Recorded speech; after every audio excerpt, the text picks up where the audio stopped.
Hi guys, Patrick here, Ignot Poker. Going to be jumping into a 25NL session today. One of the last 25NL sessions we're going to be doing on our YouTube channel before we start moving up to the 50NL videos as part of our 2NL to 200NL series. I just want to give a couple of quick shout outs just really quickly for a moment before we start.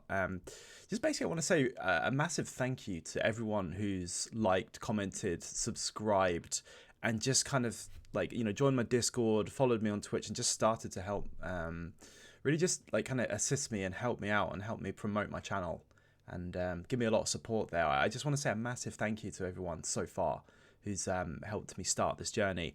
I've got to admit, I'm really enjoying it. I'm really enjoying making the content, really enjoying plugging the information out for you guys to take in. Just very quickly, again, please, I'm going to get this out of the way now. Please like, please comment, please subscribe to me and to my channel and my videos. Please join me on my Twitch and my Discord, which is going to be in my link below. I am going to be starting Twitch streaming. I dare say full time, but for a long period of time, at least sort of 15-20 hours plus a week. Going to be doing a mix between days and evenings. That's all. The information is going to be in the description below. Everything's going to be on Twitch, mostly moving forward, with some YouTube videos still as well. But yeah, so let's get started, shall we? I'm going to put a little bit of background music on, just a little bit of quiet music, but we're still going to be explaining some of the hands we're going to be playing and seeing how we get on. So let's get started. So with 25NL, as we said, we're still going to be playing pretty aggressive. We're going to be trying to force a couple of spots. We're going to be looking to overfold in a couple of decent spots as well. And we're not going to be looking to make huge hero calls. The ace-4 suited can mix between call and 4-bet. Table 1, we're going to call, I think, on the slow roll. You guys can't see it, but I have rolled low. I'm going to continue as a call.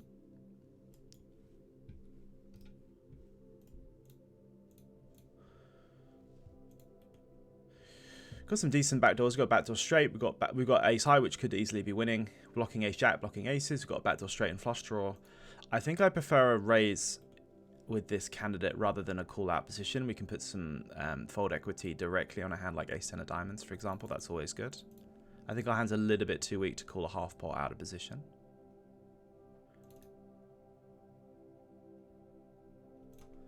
And we're going to be barreling some turns. We can easily have 5-6, Jack-6 suited, Jack-5 suited, 5-6s, things like that. King's an interesting one. It gives us the nut flush draw. It does unfortunately also improve villain's range though. It's going to have hands like kings, king-jack. So I don't mind going for a check here. Or a double barrel. I'm going to go for a check. I'm going to try and realise some equity. Hopefully he's going to check back a hand like Jack-10, Queen-Jack, things like that.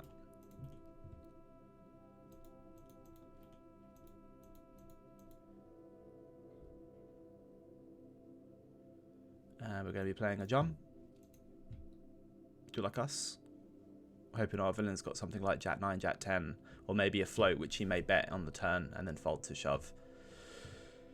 I don't like check calling. If a villain had checked back, that's what we're ideally looking for, or had he given us a decent price, he bet relatively small, we would be playing mostly as a call. But against the half pot sides, I think shoving is the most optimal there. I don't want to fold the nut flush draw. We can easily just be ahead. We can get it in against worse draws. Some floats like Queen 10 of hearts, things like that.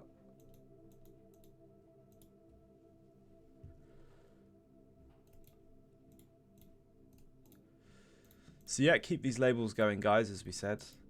Make sure we're getting some notes. If you're playing the stakes regularly, it's really important. You'll notice I don't have a lot of notes on people because I'm not playing 25NL on Zoom. So if you do play stakes regularly, it's really important to make sure you're not only marking people, but you're noting them as well. So you can actually get a bit more detailed information on your opponents, who you're playing against and what you're doing.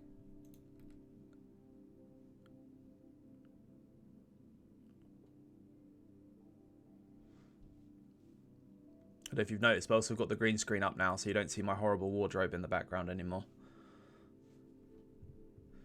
Easy fold, table 1. We've got a couple of backdoors, but this, I think maybe 10-7 of clubs, or if we had a diamond in our hand, we might float or raise. I think 10-7 of hearts is mainly going to be a pitch. And I think multi-way with the ace-jack. I can go either way. I don't mind betting or checking. I prefer to have a heart in my hand. I don't really want to bet fold against a flush draw. I don't like the idea of check calling either, but I think I'm just going to try and get to showdown, I think, multi-way here. I think we can call at least one bet. Although when it goes bet call...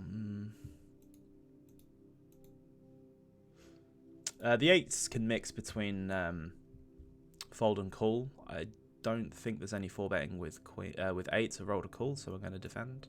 I think I'm just going to pitch the ace-jack multi-way. It's a little bit thin, but I'd prefer to have a heart if I was going to call like this. Because even if we hit, it's we could be with some reverse implied odds. And I'm going to be playing a check on table 1. On the monotone boards, we do less donking, but on this texture, I could do some. If it was like two-tone. I think 8s with a diamond primarily calls. I think we've got better overpairs here, like 10s, jacks, queens, etc. to raise with. I think 8s is more of a call, especially with a diamond blocking some of his... well, saying that the 8 of diamonds technically is good for us because it blocks hands like 7, 8 of diamonds, as you shouldn't have offsuit 8x, to be fair. And going to be checking the turn. We like the snap check. We don't particularly like the queen. Is our hand strong enough to value bet? Technically, he shouldn't have any pairs that check back the turn. Shouldn't do anyway. So he's either hit this queen or he hasn't. I think I'm going to go for a check and see if I might get a light stab out of a bluff like king 10, king jack, something like that. Pocket 9 is with a diamond is a very thin check back. He should absolutely be betting that most of the time. And I'm going to be floating table 2 with the queen 6, backdoor straight and flush draw. And 1 over. And easy fold to this massive size on the turn. Yeah, pocket 9s, I think really you should be betting the turn and getting some value. I don't hate checking there sometimes, but it's kind of a spot where it's like, yeah, I can have 10s and jacks, yeah, I can have flushes, I can have some 5x. But he should generally be just trying to protect his hand, as there's going to be a lot of really bad rivers. And we can go either way. We can check or bet table 1. I can check raise, check call. Both are fine. I think I would never fold this candidate against the big blind unless he potted it. With the jack of hearts, I think I'm mostly going to be checking this turn. I think there is some argument for delayed betting. I'm going to mainly check, I think, though. And then I've got a clear value bet on the river for a small size. Not going to be going big, just trying to target a worse jack. Or some kind of like 9-10 type holding. Something like that, perhaps.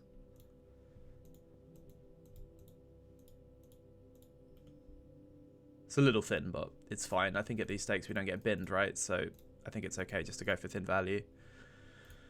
And...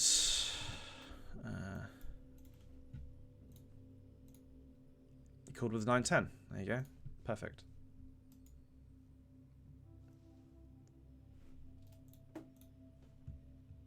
Pocket 10s, table 1. I think, again, I can go either way. I think small bet and check are both fine. Our hand needs a lot of protection but could easily be beat. I think I'm going to go for a small bet. I'll go for a very small bet. And go from there. We can still get value from worse pairs. We can get some floats from some overpairs, overcards, etc. Very small check raise from a fish. The only problem with the recreationals is... usually it's a draw or some kind of like mergy hand. However, on this board texture, it's just very hard to be completely pure bluffing. And I don't even have a jack here, so I'm just gonna keep it really simple and just fold. I think at this stake I'm not gonna make it too difficult. I'll continue with all my overpairs. I'll continue with any 4x I may have, even though they're rare. I'll continue with my overpairs. I could have overs and backdoors, etc. to call with. I think they're better. Also, the state of the pool tends to be just very, very tight, so I don't hate that kind of spot where we just decide to take a tighter option. Even though we don't really make a lot of money by calling there anyway, but still.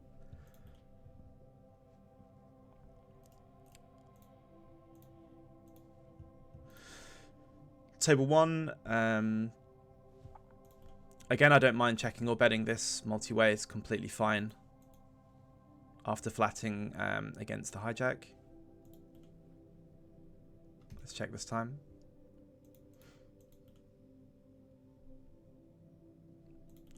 I'm going to make a delayed bet. I think now, because we only got queen 10 high, we don't have massive showdown value. We can absolutely rep 5-6. We can rep pocket 4s. We can rep a marginal jack. We're blocking some of the jack X. I think now's the time to go for a nice size bet. And we'll be barreling some rivers as we're unblocking diamonds, and we've only got queen 10 high. A fold would be nice. Not the best, not the worst card. 7 blocks a hand like 7-8 pocket 7s. But we're still going to be betting this hand. I think we could go small, we could go big. Either are fine. And now we're repping a hand like 5-6, pocket 4s, king jack, something like that.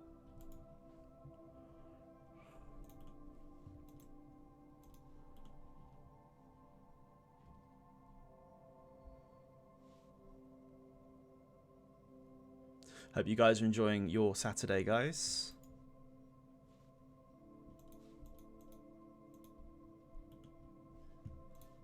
Got a barbecue a little bit later on. Let me know in the comments what you guys are doing, apart from watching my ugly mug today.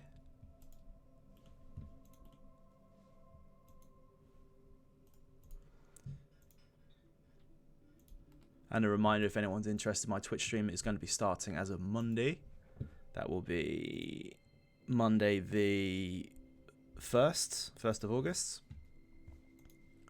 Not sure what time yet. I'll have to figure that out and let you know.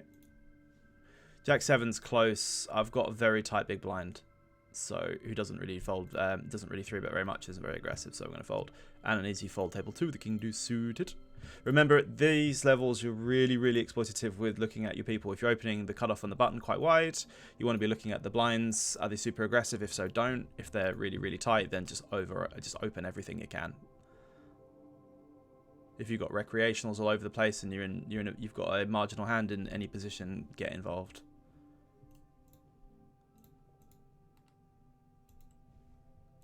Jack 10 off, we could. I'm trying to remember. We've rolled low, so we're calling. I think you can do some 3-betting with the offsuit. I believe.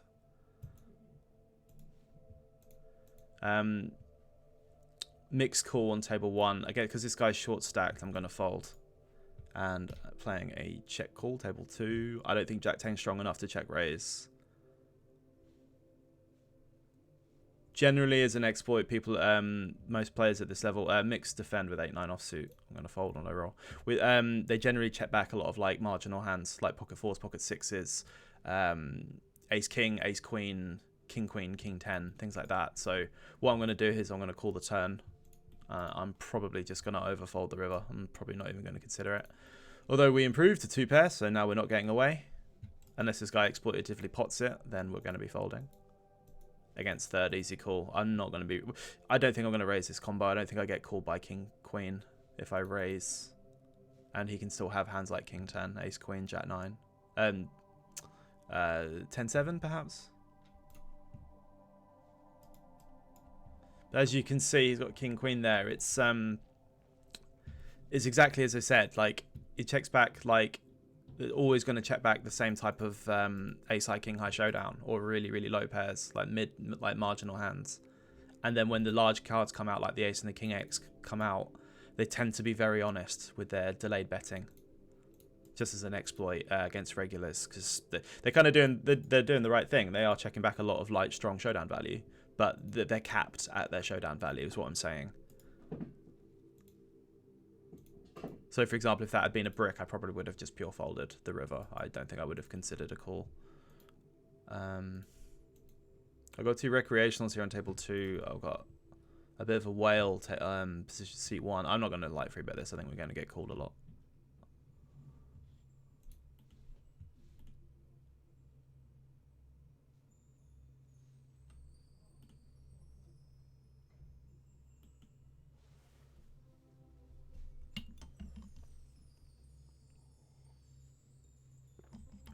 Cold coffee, lovely. Yikes, it's not good.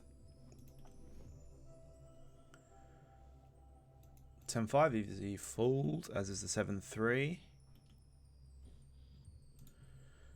Queen 7 a little bit loose to open and hijack.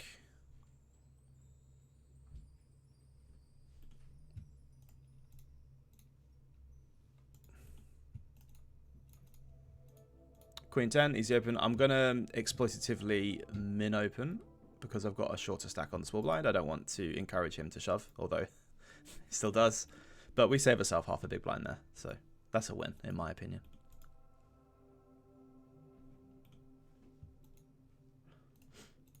If you're playing deeper, you should always be raising a little bit bigger, generally, and especially mainly in the sort of mid to late positions. But also, if your villains are shorter, you can absolutely raise smaller as well. Pocket Queen's table 2. I've got this guy tagged as a nit, but I've only got 30 hands on the guy, so it's probably a bit unfair. I think we could mix between against the small blind hijack. I think we could mix between call and 4-bet. I think both are completely fine. If we're 4-betting, we're going to be going with it. Otherwise, we're calling. We've rolled high, so we're just going to go with it. I think Pocket Queens, Ace King suited. Most of the time, I'm going to be getting in for 100 bigs, and then hands like Pocket Jacks, Pocket Tens, Ace King offsuit. Depending on the positions, I'm not going to be looking to get in. Because I don't know at 25 and L how aggressive people play and how capped their ranges are. Like, I don't know if they only just have aces and kings when they 4-bet, for example, or maybe ace king suited or queens sometimes. So, for example, if this guy 4-bets the small blind here, I don't know if his range is completely capped to like queens, kings, aces, ace king, and not hands like, like 4-bet bluffs, for example. Interesting spot because we now lose to jacks, but we unblock all the spade combos. I think I'm going to size up. We could even potentially shove here. I think what I'm going to do is I'm going to size up and jam river / call off on the flop. And table 1, I'm going to bet. And on the queen high boards, I'm going to size up again. Also with the ace of queen of clubs on the board, I'm unblocking some more of these ace queens, which is nice. Really bad turn card because we now lose to ace x of spades, like ace 10 of spades, ace queen of spades, ace king of spades, king queen of spades, king 10 of spades picks up equity, and some of his diamond floats have now picked up a lot of equity. I don't think we get any value by betting this turn, so I'm going to be checking and playing some rivers. And I'm going to be barreling big on table 1. Try and target ace queen, king queen. I'm going to fold to, with the ace of clubs, I'm going to fold to a fisher's check raise. And against call, I'm just going to be shoving river. And this is a nice easy river fold now. We lose to jacks, we lose to ace x, we lose to flushes. The only thing is if he's going to turn a hand like maybe 9s or 10s or 8s with a spade into a bluff, at 25 and L, I'm never going to consider that. And if I was going to call with queens, it would be queens with a spade in it as well. It wouldn't be queens without a spade. So we're just going to play a fold. That's okay, that's fine.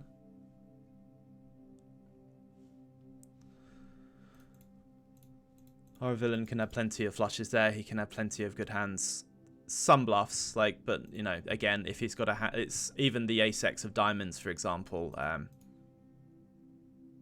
you can't have ace x of diamonds, sorry, because of the turn, but you could have maybe have a hand like some diamond combos and maybe some underpairs with a spade is what he'd be looking to bluff. And some underpairs with a spade. But queens without a spade is not the best bluff catcher, so easy fold, unfortunately. Also, I think as well, we're probably not looking to take really hero call-y lines unless we've got massive amounts of information, because I think people are just going to be very value heavy most of the time. Queen 8 suited is an open, I believe, on the hijack. I think we've got Queen 9 suited at UTG, so I think this is an open.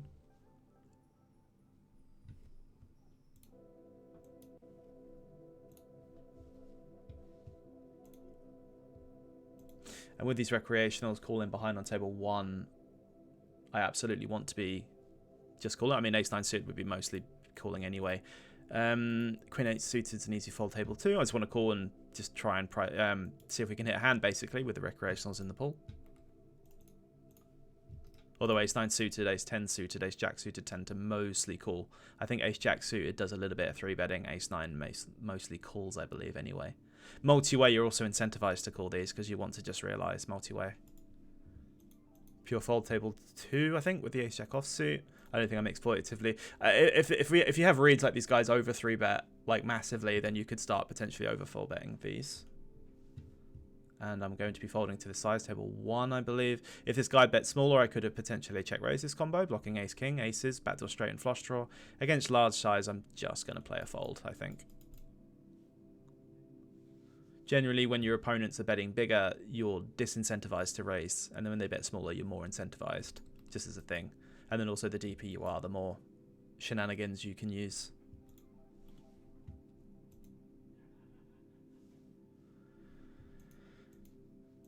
Jack 7 suited, I believe we can open. Table 1, I don't mind betting or checking. I think both are completely fine. I think I'll be checking or betting a small size. I'm going to check this time.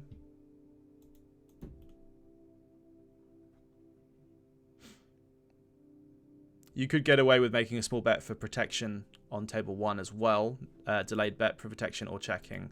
I think I'm just going to play a check on a low roll.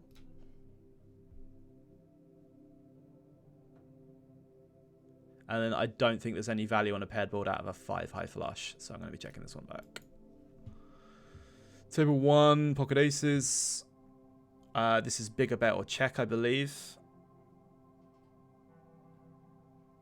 I'm going to take a tricky check here with the ace of spades. And I'm going to be looking to raise turn.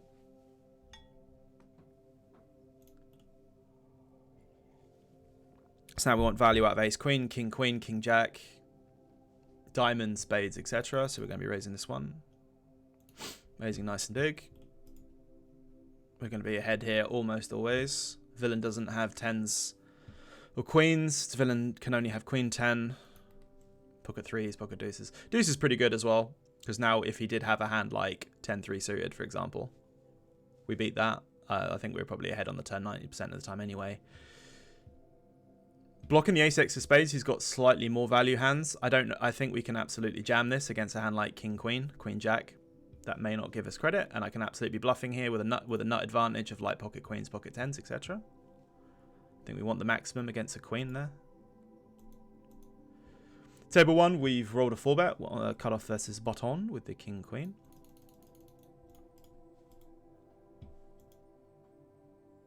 Nice.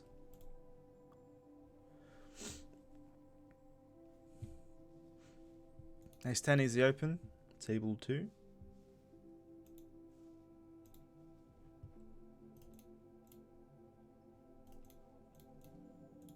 An 8 deuce, easy fold. I don't know what I'm doing.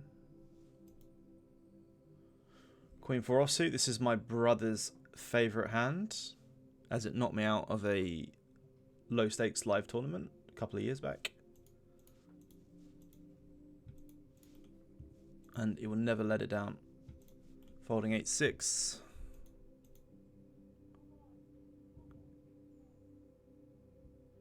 And we're not going to be doing any 4-betting with the A7 suited. And we're opening the king jack off, table 1.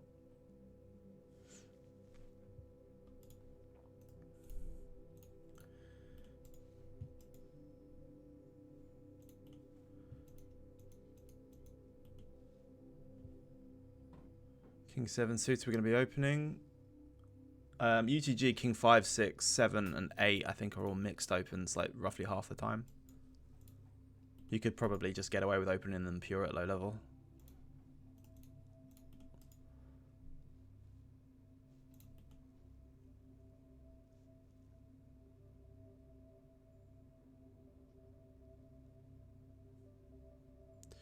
Not particularly the UTG's range. We do have 8s pure, 3s and 5s not so often. Don't have 8-5, 3-5. The big blind's doing pretty well. The cutoff flat's doing pretty well. I've got backdoors though. If anything, this is quite low showdown and with some decent backdoors here. So I don't mind actually adding this into a bet. I think we're going to go 40% on check here. I think if I had like more showdown value, I'd be checking mostly. We are going to have some defense with ace queen against the big blind and some 4-bets. I've rolled really low, so I'm going to be folding this time. But I think I would primarily be 4-betting and calling ace queen off against the big blind. Against both calls, the queen is actually a really good card for my range, even though my hand has completely missed it because none of these guys with the queen of diamonds should interact. So I'm actually going to double barrel this for a large size.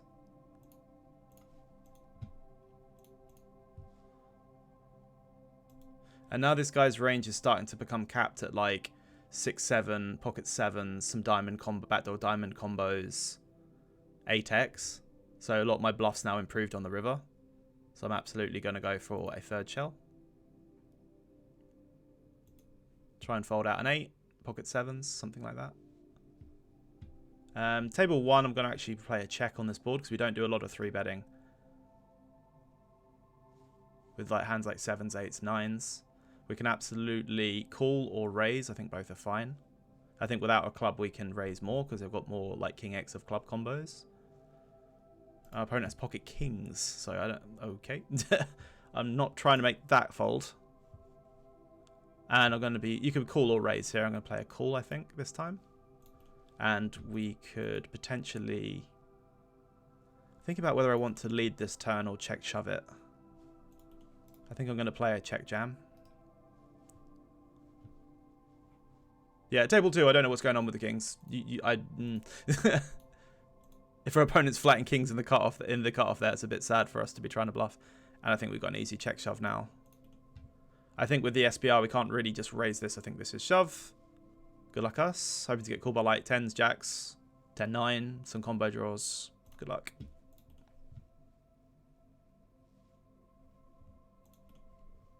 We'll take a fold. Fold's fine. It's a decent pot. Taking it down's never a bad thing.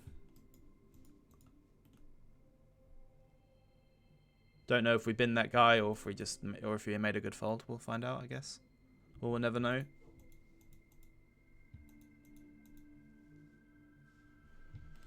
Ace-10 is the open table 2. We can do some 4-betting as well. I don't know how good 4-betting works at this level, though.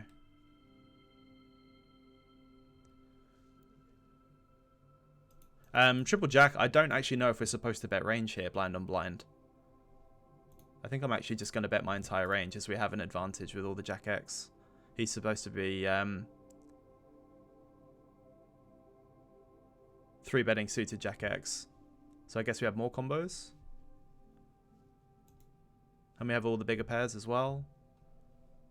Rolled low, I'm going to check the turn. I think we still beat plenty of hands. So you can float us with a hand like Ace-5 of clubs, King-Queen of diamonds, so I'm going to be calling the turn. Or am I going to be calling the turn? You know what? No, I'm going to change my mind. I think at this level, I'm just going to actually fold. I don't mind betting range and checking turn, and then having more folds there. I think I actually block... I know I'm probably supposed to call the turn, but I'm a bit wary when these guys bet huge. I think they're just very, very honest. I actually don't like blocking ace highs there.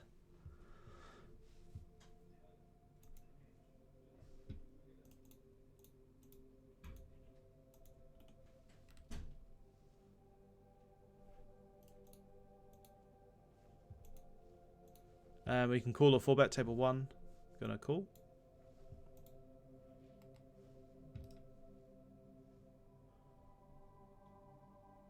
I think I would have called with a club on table 2 with the ace-10. I think folding there's probably better at this level. We probably don't get floated as much as we think we do. And then facing large, it's hard for us to continue as a just call out position. Massive size, just easy fold. Seems to be a thing, people love going massive at these low levels. Like when they're bluffing, they bluff massive, and when they're value betting, they just go huge because they're scared they get outdrawn.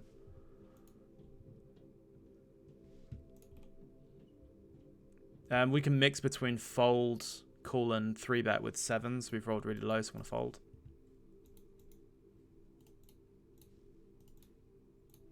Again, it probably doesn't matter. If you've got a recreational player and nits and fish behind, you could probably just make it really valuable, a really profitable just call, to be honest. Doesn't matter, I don't think.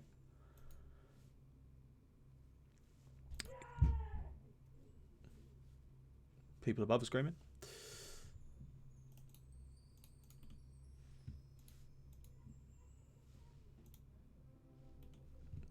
Easy 4-bet, table 1 with the kings. Not going to make it too massive.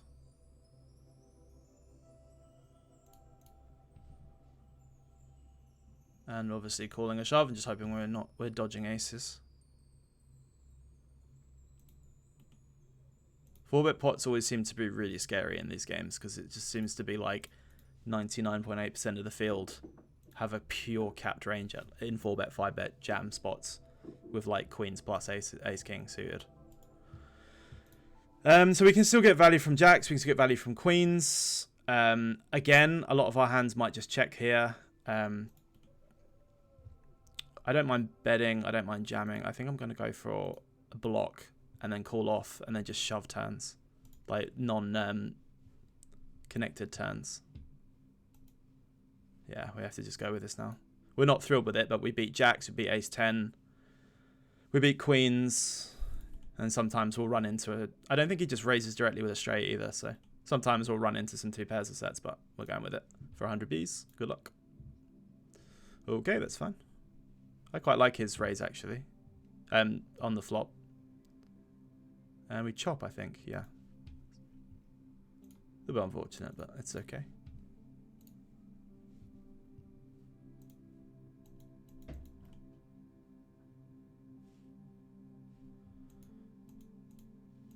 Table 2, king queen with the club, we can check call. I think with the king of hearts, I prefer to check raise.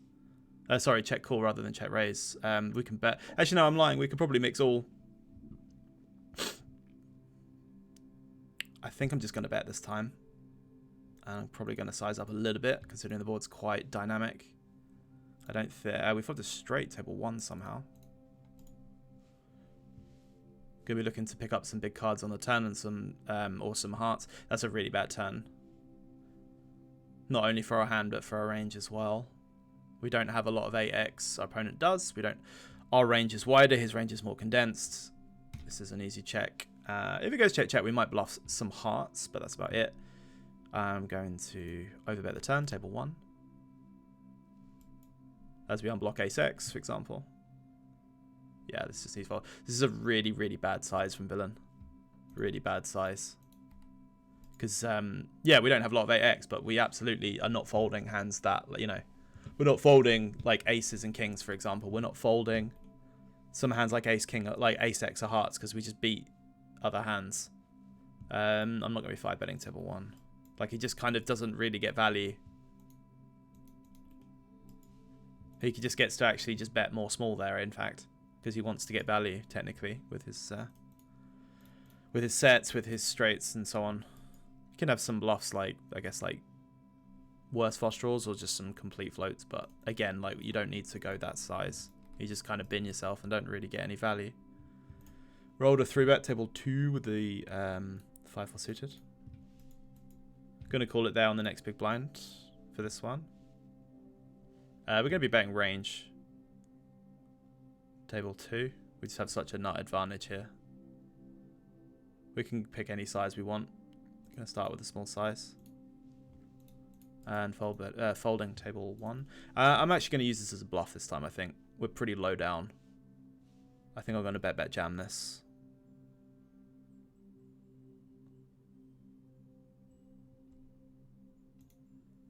Going to be betting half on the turn. And then shoving some rivers. I was going to say some rivers. This is a tough one. Because his flush is just complete, but now we can bin a hand like king, queen, king, jack. I think I'm going to go for this one, guys. Good luck us. We're bottom of range. Woo! Not thrilled with that one, but if we want to bin a king, that's the river to do it on. We block pocket 4s. I think, thinking back, it might be better not to shove, but I would have to check that one. But taking our aggressive line on the turn, I don't hate it. Because technically you don't need to shove to bin a king there, but maybe block would have actually technically been best. But I think, you know, it is what it is.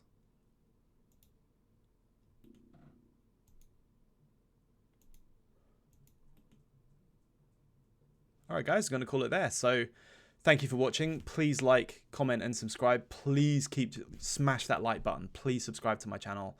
I've got a link in the description below to my Twitch and my Discord. Thank you so much again, as I said at the beginning, for everyone who's supported me so far. And we'll see you in the next one.